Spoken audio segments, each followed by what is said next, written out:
All right, y'all. Welcome. It's Daddy's Welcome. Gertie Library. Metallic Rouge, episode 4, Freedom and Phantoms. We're doing it. We're gonna try to do it in halftime because we're awesome and we know that you guys have stuff to do. We're gonna do this in 20 minutes or less, like the anime episode. So this is what happened. All right, that's the end. Subscribe and like us, blah blah blah. Fantastic. The bar's closing. Last We're call. good to go. Shall I let go when my desire cries to me? No, never! How could I not just give in? Big Daddy! Production. Oh, so suddenly you poison the air I breathe. But if you don't hate me, then why would you break me? Feel it in my bones. I'm about to lose control. Only so much I'm taking. So get yourself to safety. Cause baby, a storm is coming. You better heed the warning, pray. Don't stay. Run away, away, away, away. Feel how the rain is pouring. I'm a child like a hurricane. Don't stay. Away, away, away.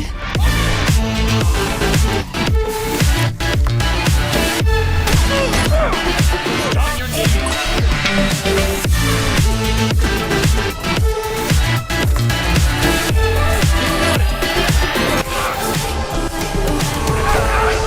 Suddenly, you poison the air I breathe. But if you don't hate me, then why would you break me? Feel it in my bones. I'm about to lose control. Only so much I'm taking. So get yourself to safety. 'Cause baby, a storm is coming. You better heed the warning, pray. Don't stay. Run away, away, away, away. Feel how the rain is pouring. I'm at you like a hurricane. Don't stay. Run away, away, away,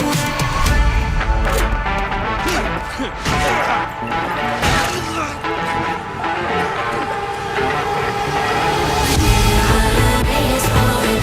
I'm at you like a hurricane. Don't stay. Away, away, away.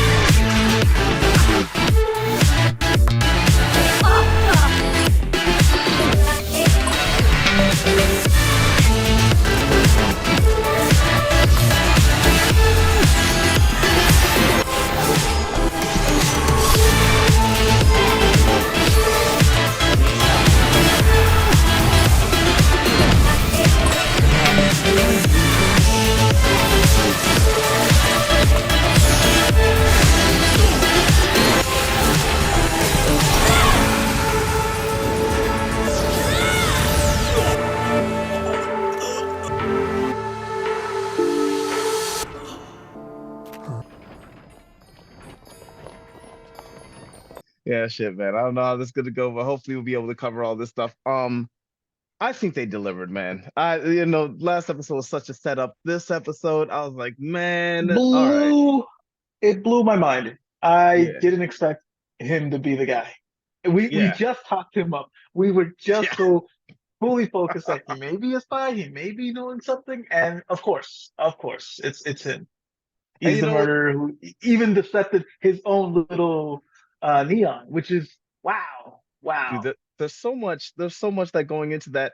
Um, that's the correct name, man. The Phantom or Phantom Yeah, Verde. I mean, there's no green on him, but sure, we'll go for it. Maybe things are different on Mars. I don't know. But mm, yeah, it was, mm. I mean, eh, I thought that big thing was aliens also at the end of the episode. Turns out it's not aliens. Maybe? I don't know. Or like, oh, I thought of the carnival, maybe it's connected to the Joker. Or not. Like at the end of this episode, it was even more eerie because those that carnival And that one started, circus girl, just like yeah, I don't know, just looking straight at the screen, just like she's up super to something. menacing. Right. And he's walking into the settlement after all that stuff is going on. So I'm like, yo, what is happening? But I stand by what I said. The Doctor's my favorite character. I love him. But yeah, my favorite character's dead. What a master manipulator. He manipulated my emotions. I was confused because we saw the Joker and I thought he was playing a part in it. Um, Well, he I kind thought of he was did. no, I mean like straight up like he was framing him or something. But no, no, Uh, I was completely wrong. I'm like, wow, this guy's just the. I love the anesthetic smokes and like the illusions that he created to make himself look like he's moving super fast. And it's just like, no, your perception because of the smoke that's being emitted is causing you to like hallucinate. And I right. was just And like, it's this is very doctor like fighting. right. Yeah, and it's a nerve agent that he's creating constantly in his body. So it's not, I'm just like, whoa, what that sounds dangerous. I mean, for him, for I'm sure nerve Don't agents get are on dangerous his for other people, but nerves. it's like, oh, okay. But I really liked the whole the mind games that this episode played. This was very impressive. Whole I liked his philosophy about we're all slaves to, perceptions that we have and the frame of mind that we have. Right. So even And he even called now, humans. so these agents in the suits, what are they called? The nine kings? Oh, the Immortal Nine. The Immortal Nine. So they're not seen as neons or humans sometimes. If everyone perceived him as a human. Yeah, yeah. So that explains why Rouge isn't seen as neon or human sometimes. They're like, people are confused, like, you're a neon, right? No, you're a human, right? Like, Yeah. so the Immortal Nine have a specific code in their genetic that only they can, I guess, be doing these things of killing different neons or killing people because other neons can't. Yeah, But but then when we saw them riot, that's what confused me. Like they're all here like rioting, throwing stuff in, like pushing people. Like this is easily capable of doing these things, but I don't know. no, well, I didn't they weren't like doing any harm to humans though. Like they were trying to defend themselves against the people who were coming in and tasing them up. But they weren't really putting up a fight because I don't think they were capable of it because of the Asimov code. But man, I really feel sorry for the doctor's assistant because I mean, talking about like being manipulated. It's like this guy was just sitting around. He thought Rouge was a good Dude, guy we or got human, fooled. and We then got fooled. yeah, As the yeah. audience, this guy was a master. Yeah, man, it was crazy. I don't even know if that was intentional.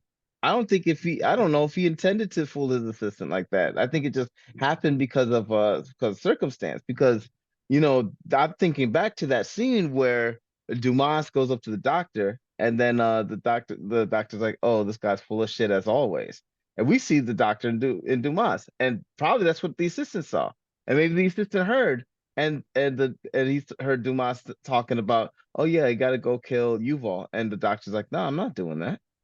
And it's like, but then so for his perception, he's like, the doctor's a good guy. He doesn't want to do this. Dumas is the bad one, and so his friend might, I just want to do right by the doctor, and I don't want, I know this needs to get done, but blah blah blah. But then turn around, it's not even Dumas and talking to a doctor. It's Joker talking to Phantom Verde, talking about Hmm. whatever is next on their plan. And so, even though he saw it and maybe heard it, they were still hiding in plain sight. They had no idea what was going on till it was too late. That's some dark shit. So there's definitely like that eerie feeling that there's something more going on with the Immortal Nine because Joker's been at least in contact with each one we've seen. But now I don't even know how many there are left, seeing that she had a hallucination of the people she's already gone through, Yeah, looks like which this is too. very interesting because there was even one that she was like really, really like shocked about seeing. I think it was Eve. And Mm. I'm I'm more interested even more like what is the story with these Immortal Nine? Why are they, causing the chaos of, they're all talking about being free. They're all talking about like, I just want to live.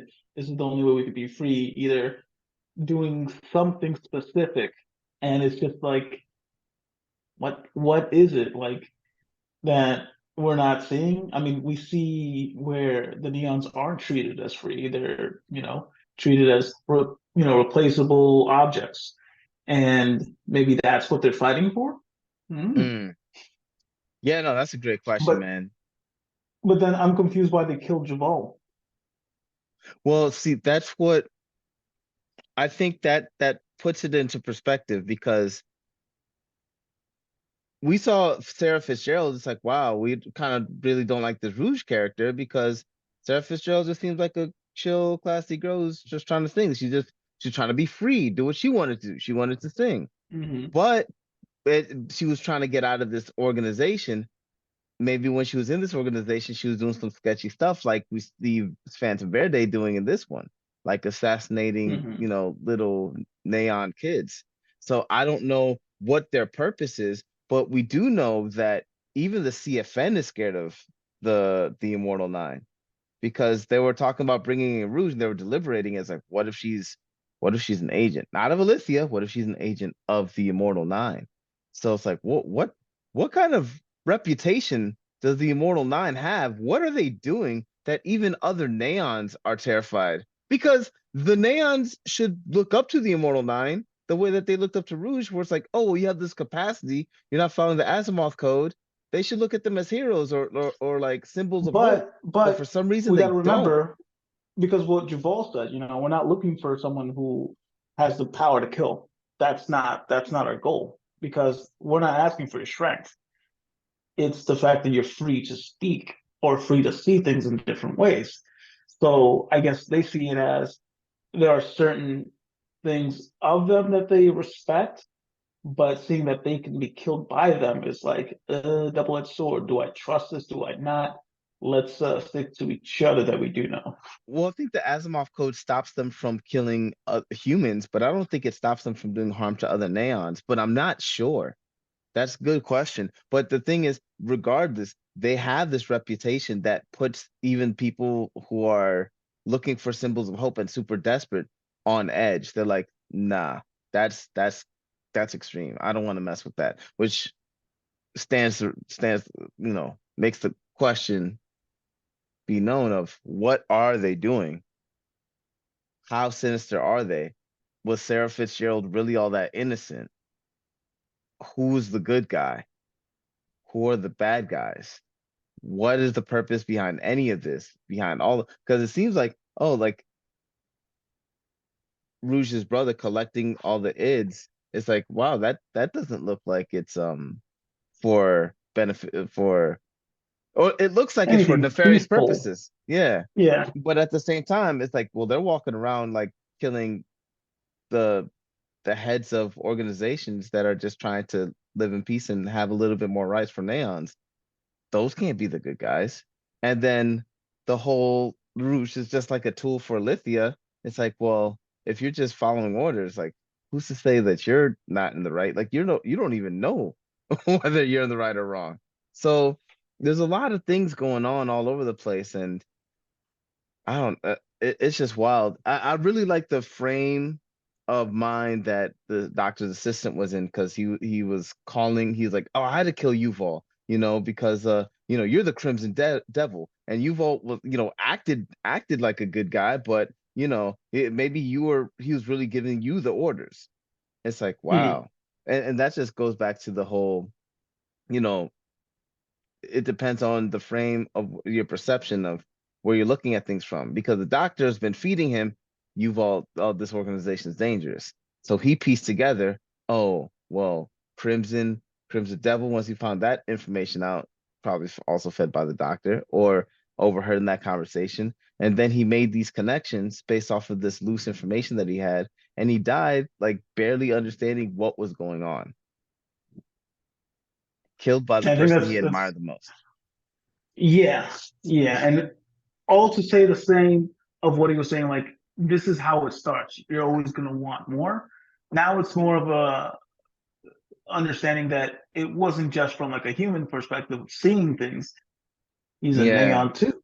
So he understands it starts small, but then you want more, and you never get to the point. And I think that's why his ideology was more of, in order to be free, you have to be like killed. Like that's true freedom. And Yeah, even to the end where Rouge like got him, he was just like, actually, this is the correct way because this is how we can both be free. So he even right. knows what her thing is in a sense. Like he maybe in the end she gets scrapped. Maybe in the end she has to deal with like a whole different mojo because all the other Mortal Nine are gone. You're the last one, chunk, and that's it. Yeah, yeah. I don't even. Maybe she is one of the Immortal Nine, or maybe it's she's there's other neons that can be created or that have been created that can kind of do what Rouge is doing. Who's to say that Mm-hmm. Naomi's Other not? Neons can't take the little orbs too, right? And yeah, we Yeah, don't know if Naomi's human now at this point because right. Because Joker, the whole what was going on with the Doctor, but also the Joker when she was fighting the Joker. It's like, all right, damn, she got some moves, okay. And then the Joker, he was about to attack her, and he stopped, and he's like, oh shit, that's interesting. So I'm like was something he was he sensed afraid like of? it didn't make sense that he stopped because oh they're fighting over there. That didn't make Yeah. sense. And so I'm trying to wonder about the Doctor though, because he seems super nihilistic, like destroy everything, nothing matters, this all sucks, death is the way out. So who the hell is he taking orders from? Or Right. is it voluntary? Or maybe it's all yeah, oh he's I taking mean, orders because he has to, not necessarily because he believes in it. So when he's talking about freedom, like by Rouge killing him, she doesn't have to follow the order of looking for Phantom Verde. So now, in an essence, at least for the moment, she's free in a sense. So I mm. don't know, or maybe there's something with the id. Yeah, there's so many questions, man. But reflecting back on the fact that the Doctor was Phantom Verde, it makes it so much more wild because like looking back at when he was sitting there with Rouge, going, "Oh, who are you looking for?" Right, right. Like, You know, damn, yeah. damn, we didn't even know. Or like the fact that he's good is a good doctor with like dealing with neons. It's like, yeah, he would know how to deal with neons. Or when he's like, oh yeah, I work with bodies. It's like maybe he did mean it in like a killing people kind of sense. He You know? does. I mean, maybe we mistook his title from doctor. Maybe he's more. Did he ever say he was a doctor? No, Or Naomi did called him we a doctor. mistake that? Yeah. Naomi's perception So of he him could was be a doctor. mercenary. Yeah, he could be a mercenary. Just knows how the body works. One of those, diabolical people of like, the brain works this, and I know how Yeah, to. yeah, So that's wild. But you know what? I was also impressed by, the secret manipulator in this episode, Naomi. She's over here working with the investigators to sneak in, and then she's like, "Oh yeah, you're looking for the red, the crimson red devil also? Yeah, we're trying to find her." And we're just on hush hush. Like, yo, But see, that's what confused me because now, so Naomi isn't with the police team. She's not with the investigator team, and they get their orders from a different team as well. So yeah, I think. there's so much confusion going on here. Well, they say Because remember, Okrona. the police force they raided the place because Yeah. somehow, some way they found out that Jubal died, Mm-hmm. and they raided it to like stop everyone and take them down or whatever. So I'm wondering who's leading them, the police force. Who is the investigator working under? And then what is the deal with Naomi's crew then? Like it just Yeah, I think. Well, they say Okrona, which is the organization that the investigators are with, is some kind of like federal government, probably from Earth. And then the local police department is just that head by the captain that we saw, and they're just getting the tips and they react to the moment and try to prevent things from happening. um mm, Beyond that, Alithia, they said the investigators talking about Alithia, how they're in charge of the neons, and they were trying to keep whatever was going on, they're trying to keep it on the hush hush. So it seems like Alithia is more of a giant corporation that is trying to keep the government out of its business. Because it doesn't seem like Naomi said, like, oh, I want the power. Like when she was able to manipulate the guards at the gate, that she didn't have the authority or she couldn't wield the authority that that Okrona could.